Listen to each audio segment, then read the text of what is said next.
پیارے باپا جان، میں دہلی ہند سے محمد عتیق رضا طاری عرض کر رہا ہوں۔ برائے کرم حرام روزی کی نحوستیں اور حلال کی برکتیں بیان فرما دیجئے۔ حلال روزی ہی کھانی چاہیے، کہ حکم قرآنی بھی یہی ہے۔ احادیث مبارکہ میں بھی حلال روزی کی ترغیب موجود، بلکہ تاکید کہ حرام تو حرام ہے، اس سے تو بچنے ہی کی تاکید ہے۔ تو یہ احادیث مبارکہ پیش کرتا ہوں۔ نمبر 1، حلال کا طلب کرنا ہر مسلمان پر فرض ہے۔ نمبر 2، سب سے زیادہ پاکیزہ کھانا وہ ہے جو اپنی کمائی سے کھاؤ۔ نمبر 3، بے شک اللہ تعالی مسلمان پیشہ ور کو دوست رکھتا ہے۔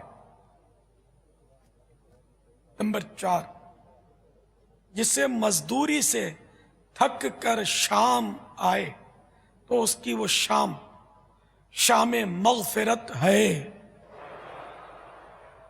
نمبر 5، پاک کمائی والے کے لیے جنت ہے۔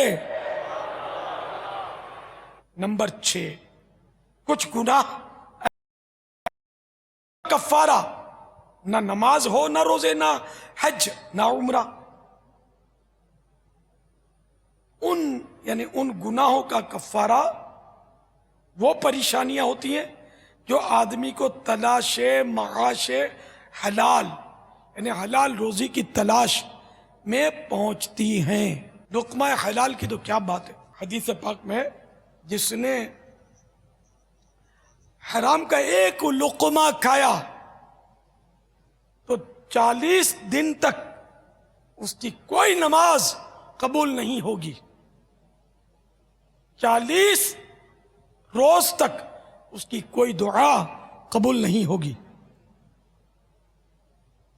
اور ہر وہ گوشت جو حرام سے اگا ہے اس کے لیے آگ زیادہ بہتر ہے، اور بے شک ایک لقمے سے بھی گوشت اگتا ہے۔